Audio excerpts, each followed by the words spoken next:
Assalamualaikum warahmatullahi wabarakatuh. Apa kabar anak-anakku sekalian semuanya? Semoga kalian dalam keadaan sehat walafiat. Baik anak-anak, sebelum memulai pelajaran hari ini, marilah kita sama-sama membaca doa terlebih dahulu.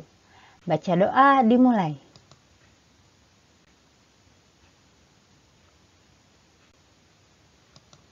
Baca doa selesai. Baik anak-anak, hari ini kita akan mempelajari analisis puisi Sajak Putih karya Hairil Anwar. Materi ini masih masuk ke dalam bab 4 puisi. Baik anak-anak, langsung saja yuk kita masuk ke materinya.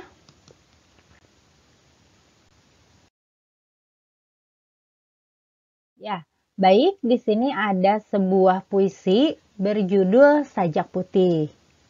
Silakan kalian baca dulu Sajak Putih karya Hairil Anwar.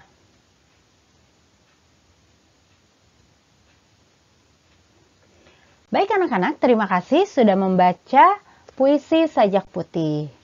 Ya, jika kalian sudah selesai membaca puisi Sajak Putih, kita langsung saja analisis unsur-unsur yang ada di dalam puisi ini. Unsur pertama yang akan kita bahas adalah unsur fisik. Unsur fisik apa saja sih yang ada di dalam puisi ini?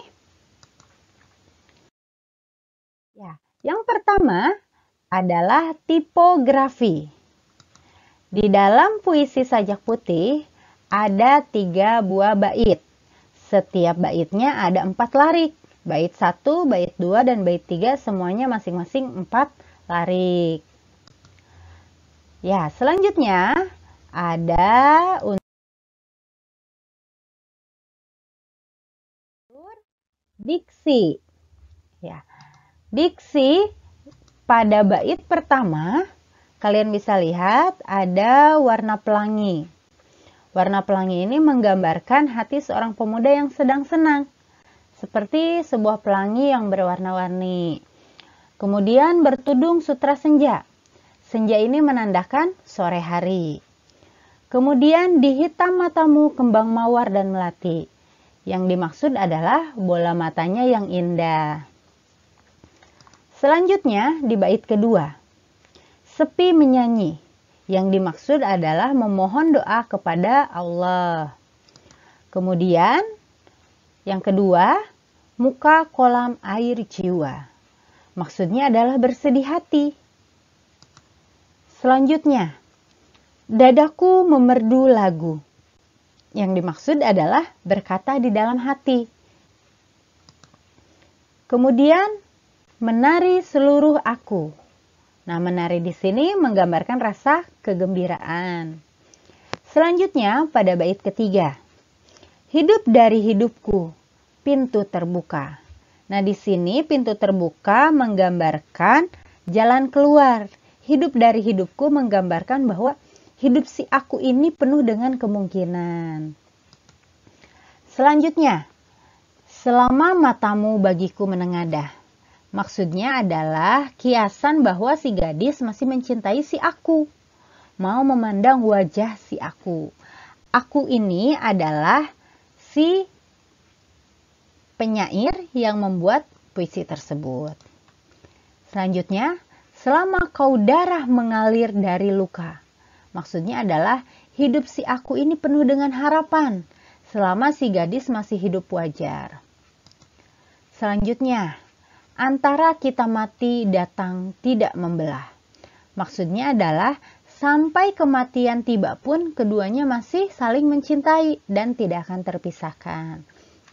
Jadi itu ya anak-anak, diksi memang agak sulit untuk memahami kata-kata yang ada di dalam puisi. Maka dari itu kalian harus memahami kata demi kata.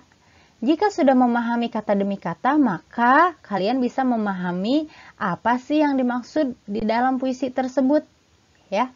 Jadi memang puisi itu kata-katanya berbeda dengan kata-kata yang biasa kita gunakan dalam komunikasi sehari-hari. Makanya itu di dalam puisi ada yang dinamakan diksi, agar puisi yang dibuat itu bisa dibaca dengan lebih menyentuh oleh si pembaca. Selanjutnya, anak-anak, kita masuk ke dalam unsur citraan. Masih ingat citraannya ada berapa? Ya, ada 3. Visual, auditif, dan taktil. Ya. Baik, langsung saja. Citraan yang pertama adalah visual atau penglihatan. Nah, citraan visual ini terdapat di baris kedua dan ke-8. Ada kata kau depanku dan menarik-menari. Nah, ini kan menunjukkan sebuah penglihatan, makanya disebut dengan citraan visual. Selanjutnya, indera penciuman. Indera penciuman ini masuk ke dalam taktil, ya. Jadi taktil itu terbagi menjadi beberapa. Ada indera penciuman, perabaan, perasaan, seperti itu, ya. Nah, ini adanya di bait keempat, yaitu harum rambutmu. Harum ini berarti kan bisa dicium, ada aroma, wangi. Makanya masuk ke dalam indera penciuman. Selanjutnya ada citraan indera pendengaran. Terlihat pada baris kelima, yaitu sepi menyanyi. Menyanyi itu kan menimbulkan suara, berarti masuknya ke dalam pendengaran. Selanjutnya ada unsur kata konkret. Nah, kata konkret ini berkaitan dengan citraan. Kenapa dikatakan berkaitan dengan citraan? Nah, karena diksi yang ditemukan di dalam puisi ini berupa kata-kata konkret yang dapat membangkitkan citraan seperti penglihatan, penciuman, pendengaran. Nah, kata-kata konkret tersebut itu sangat jelas sekali menunjukkan sikap tindakan baik dari penyair maupun pembaca. Nah, kata-kata konkret tersebut itu bertujuan untuk menggambarkan unsur-unsur puisi secara tepat agar pembaca dapat merasakan keadaan yang dirasakan oleh penyair. Jadi kata-katanya itu benar-benar harus dipilih sehingga si pembaca itu akan merasakan perasaan penyair dalam setiap lirik atau baitnya. Ya, baik itu anak-anak, 2 unsur, ada citraan dan kata konkret yang saling berkaitan satu sama lain. Selanjutnya, ada unsur majas. Ya, majas di dalam puisi Sajak Putih, yang pertama ada gaya bahasa yang muncul yaitu di hitam matamu kembang mawar dan melati. Nah, lirik ini masuk ke dalam majas metafora. Kenapa? Karena bersifat membandingkan sesuatu secara langsung. Ada mawar dan melati yang mekar. Nah, mawar ini kan berwarna merah menggambarkan cinta, sedangkan putih menggambarkan kesucian. Seperti itu. Kemudian yang kedua ada majas repetisi. Majas repetisi ini adalah majas pengulangan. Adanya pada baris ke-9 dan adanya di dalam baris ke-9 di bait ke-3. Yaitu liriknya hidup dari hidupku. Nah, kata hidup ini diulang 2 kali. Selanjutnya, pada baris ke-1 di bait ke-1 ada tari warna pelangi. Juga ada rambutmu mengalun bergelut senda. Nah, ini masuknya ke dalam majas personifikasi. Majas personifikasi itu menggambarkan benda mati, tapi dapat digambarkan seolah-olah hidup. Nah, seperti pelangi. Pelangi itu kan benda mati. Tapi kok di sini ada kata tari. Nah, berarti majasnya personifikasi. Benda mati seolah-olah hidup seperti manusia. Seperti rambut. Rambut juga kan benda mati. Mengalun. Mengalun itu kan gerakan manusia. Seperti itu. Selanjutnya yang keempat ada di bait kedua baris pertama. Sepi menyanyi. Ini majas personifikasi juga karena mereka berdua tidak berkata-kata. Suasananya begitu khusyuk seperti waktu malam untuk mendoa tiba. Ya, selanjutnya majas anatonomasia. Ini ada di bait ke-1 baris kedua. Liriknya adalah kau depanku bertudung sutra senja. Nah, ini menggunakan ciri fisik seseorang sebagai penggantinya. Nah, jadi itu ya anak-anak, majas-majas yang ada di dalam puisi sajak putih. Oke, selanjutnya ada rima dan irama. Nah, rima dan irama di dalam puisi sajak putih secara keseluruhan ini didominasi dengan adanya vokal A, I, dan U. Nah, asonansi vokalnya terdapat pada baris puisi kedua, keempat, 5, 6, 9, 10, 11, dan 12. Contohnya, kau depanku bertudung sutra senja. Harum rambutmu mengalun bergelut senja. Jadi beberapa huruf vokalnya itu diulang. Kemudian ada asonansi vokal I. Bersandar pada tali warna pelangi. Ada di kata tali dan pelangi. Kemudian di hitam. Matamu kembang mawar dan melati. Di hitam, melati, I. Seperti itu.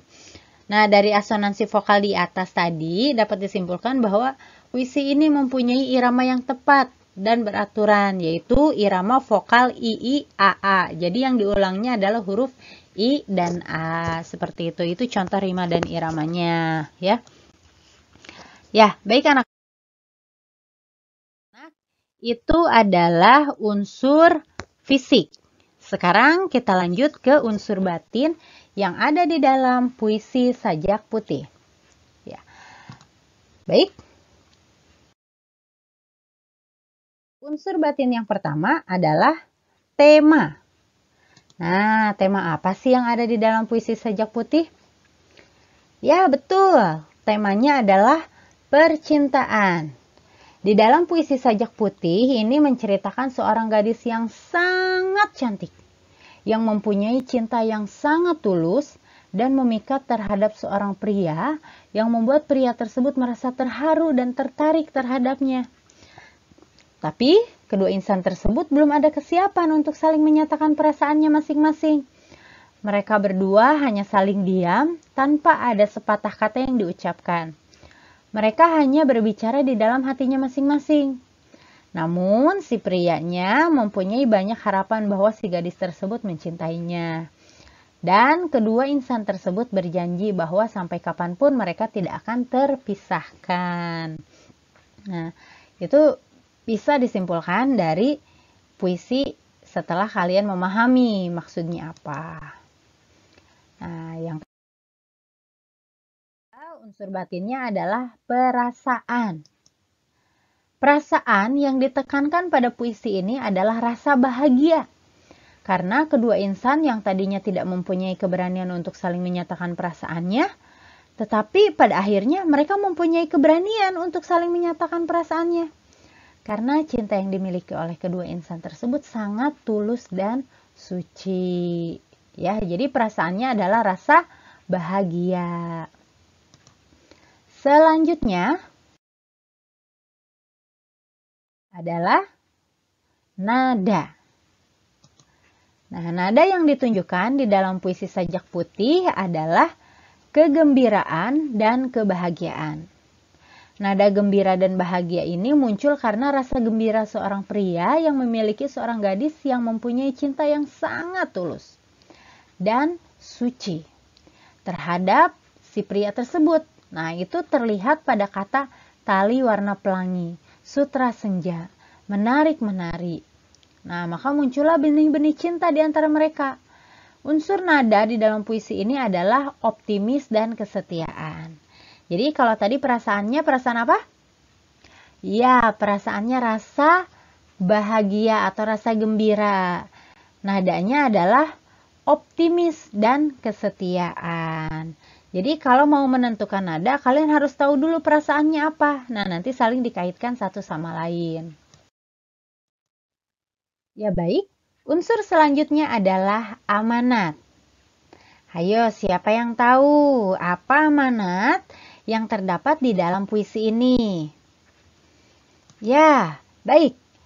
Dalam puisi ini, amanat yang disampaikan oleh penyair adalah bahwa jika kita mencintai seseorang, harus berani untuk menyatakan perasaan kita masing-masing, menerima segala kelebihan dan kekurangan pasangan kita, dan berusahalah untuk selalu mencintai dan ada di sisinya sampai hembusan nafas terakhir, ya. Ya. Baik Anak-anak, itu adalah materi mengenai unsur-unsur di dalam puisi Sajak Putih ya. Ada unsur fisik dan unsur batin.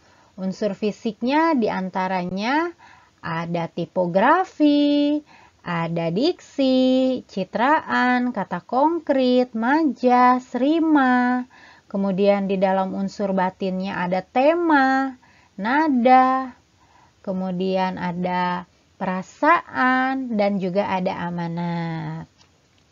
Ya, baik anak-anak, terima kasih sudah menonton video ini dan terima kasih juga sudah mengikuti KBM Online hari ini dengan baik ya. Jangan lupa untuk selalu belajar, berdoa, dan beribadah. Jaga kesehatan kalian dimanapun kalian berada. Tetap kalian harus memperhatikan protokol kesehatan. Makan makanan yang sehat dan bergizi, cukupkan istirahat, dan jangan lupa mengerjakan tugas-tugas yang diberikan oleh guru kalian. Silakan kalian untuk berulang menonton video ini agar kalian bisa lebih paham bagaimana cara menentukan unsur-unsur puisi. Ucapkan hamdalah bersama-sama. Alhamdulillah. Baik anak-anak, saya akhiri. Terima kasih. Wassalamualaikum warahmatullahi wabarakatuh.